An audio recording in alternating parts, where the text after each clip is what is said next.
what kind of grade would you give your singing performance last night? Oh, I thought we won that easy. We were all in sync, and we didn't have much practice time. It was good.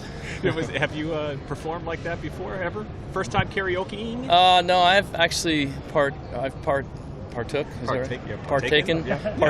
in the karaoke business a little bit. But no, that was a good time. It was a good event. Well, it looks more and more like Riker's going to be the guy. Yeah. What have you seen in terms of his progress, kind of having more work than normal and kind of having the mindset that he probably was going to be the guy? I'm sure that helps. Yeah, he had a ton of work this last month. He had a lot of work before Maryland, and he's been, being the backup all year. He's gotten good time, but having him take the number 1 reps for a month has been really good for him. So he's ready to go.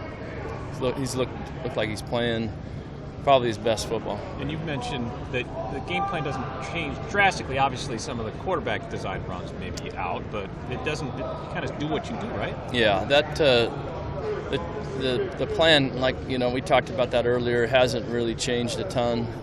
We're running our stuff with him in there. He is smart, has had a lot of work. He got, with the extra time, he got a lot of reps at things that he might not have done as much during the season. So we're not holding anything back for him. That defensive end jumps off the page, number 9. How much of a beast is he? Yeah, both of them are good. The other side's a good player. We're gonna have to really, make sure we know where they're lined up. Get some help with the tight ends and the backs and the chips. They can be very disruptive, especially in the passing game. So we have to make sure and cover him up. Danny, what are the leadership differences in Riker and Tommy? Riker's probably a little quieter, but leads by example. He's a hard worker. I think the guys have really rallied around him last couple of weeks especially. I think he's just kind of embraced the role, and I think the guys are excited to play with him. Danny, do they move Barnett around quite a bit? Yeah, some of their packages kind of depends on the personnel groupings, but they've got some ways to move him around, especially where they need him. So we'll just have to make sure and key on where he's lined up. So it'll fall on some different guys at different times. Yeah. Danny, can you get a good feel, having been on these bowl trips, on if a team is dialed in or not, and what's kind of your read? I think our guys have been enthusiastic at practice. There's a lot of stuff going on, so you have to make sure when you are practicing that you get their attention and their best work. I think our guys have enjoyed the bowl, have had a good time with the events, but I think they've also stayed focused and had good week of practice. You said earlier that you think it's Riker's best ball that he's been playing. Why do you think that? What is he doing? I think he's throwing accurately. I think he's spreading the ball around. He's checking the ball down. He's directing us well in the run game. I just think he has really been dialed in, and he's just been sharp. He's looked good in all of our practices. I think he's excited about playing. I feel bad for both of them, and you don't want their last game to you hate to have him miss the last game. And Jordan gets hurt just in practice, and he had been healthy and looking good, and kind of a freaky deal. So I do feel bad for those guys that don't get to play. And your confidence in Riker? He's gotten number 1 reps from the start of bull prep. Yeah, he's been really good.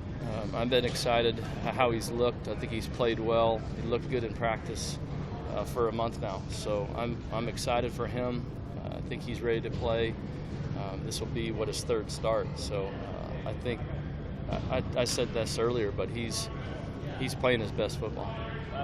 It's the last game of his career, and it's the biggest game of his career. And that doesn't always happen, right? It's winding down, but at the same point, this is the biggest moment for him on the stage. How do you coach him through that and talk to him about, hey, this is it, and it's also this is it. This is a very big moment. How do you kind of coach him, and what do you say to him through that? I think his preparation's been great. He's not a guy that is overly emotional anyway, so I think that he's been pretty even keel. We just talked about just relaxing and playing, and not looking at it like this is your last game. It's we haven't talked about it being the biggest game for him.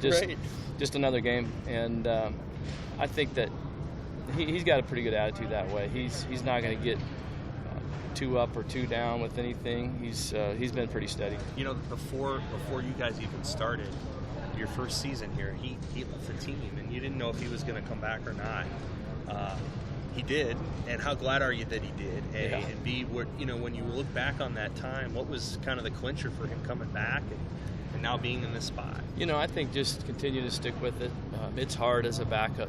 You don't know when that opportunity is going to come, and our conversations were really about not looking back and regretting anything, and if you can stay with it and see what happens. And for him, he's gotten to play a little bit more. He's gotten the Maryland start, and then of course this game. So I think it's just good for him to finish off his career with Nebraska and coming back and getting to play in a big game.